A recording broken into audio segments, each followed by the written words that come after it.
بسم اللہ الرحمن الرحیم۔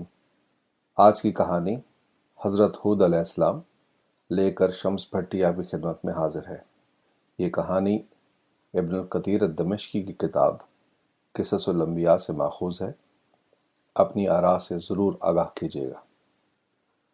حضرت ہود علیہ السلام کو قوم عاد کے پاس نبی بنا کر بھیجا گیا۔ قوم عاد موجودہ سعودی عرب کے علاقوں عمعا اور حضر الموت کے درمیانی علاقے میں آباد تھی۔ یہ ایک عرب قبیلہ تھا جو عرب کے صحراؤں میں آباد العرب العربہ قبیلوں میں سے ایک تھا۔ یہ لوگ پہاڑوں کو تراش کر اپنے مسکن بنانے کے ساتھ ساتھ قلعہ نما عمارات بنانے میں بھی مہارت رکھتے تھے۔ ان کی ایک خاص بات یہ بھی تھی کہ یہ اپنی رہائش کے لیے بلند و بالا خیمے تعمیر کرتے جنہیں بلند اور مضبوط ستونوں سے تقویت دی جاتی۔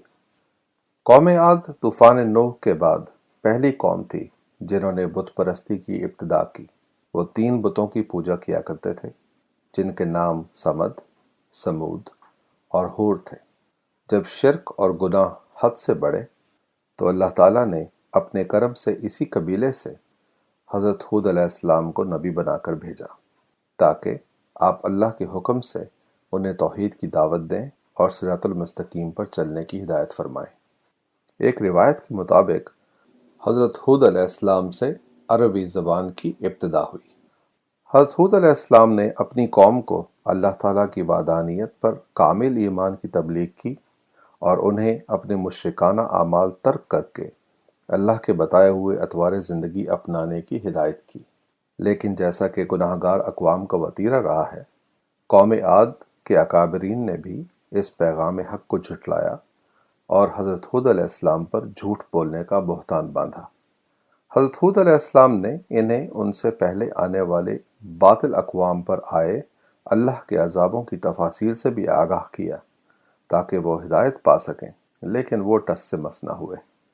حضرت ہود علیہ السلام نے اپنی قوم کو ان پر اللہ کے انعامات یاد کروائے لیکن وہ نہ بدلے۔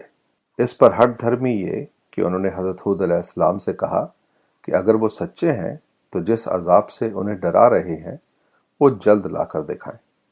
حضرت ہود علیہ السلام نے واضح کیا کہ وہ اس حق گوئی کے نتیجے میں اپنی قوم سے کسی انعام یا رتبے کے خواہش مند نہ تھے اور ان کے لیے اللہ تعالیٰ کی خوشنودی ہی سب سے بڑا انعام تھا۔ وہ تو صرف اپنی قوم کی فلاح چاہتے تھے تاکہ اللہ کے رحم و کرم سے ان پر رحمت کی بارش ہو اور اللہ کے احکامات بجا لانے کی برکت سے انہیں مزید خوشحال اور طاقتور بنا دیا جائے۔ آپ نے قوم عاد کو متنبہ کیا کہ نافرمانی کی پاداش میں ان پر اللہ تعالیٰ کا عذاب نازل ہوگا اور انہیں فنا کر دیا جائے گا، لیکن اس قوم نے آپ کی ہر ہدایت سنی انسنی کر دی۔ ان کی اس روش سے دل برداشتہ ہو کر حضرت ہود علیہ السلام نے اللہ سے مدد کی درخواست کی تاکہ ان نافرمانوں کو ان کے گناہوں کی پاداش میں قرار واقعی سبق سکھایا جا سکے۔ قوم عاد جس علاقے میں آباد تھی وہاں کافی عرصے سے بارش نہ ہوئی تھی اور لوگوں کو رحمت کی بارش کا بہت شدت سے انتظار تھا۔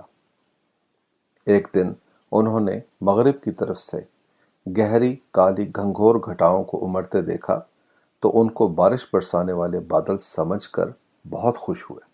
یہ طوفان جس تندی و تیزی سے ان کی جانب بڑھ رہا تھا اسے دیکھ کر ان میں سے چند لوگوں کا ماتھا ٹھنکا کہ یہ بجلیاں برساتا اور راہ میں آئی ہر شے کو تہ و بالا کرتا طوفان باعث رحمت نہیں ہو سکتا۔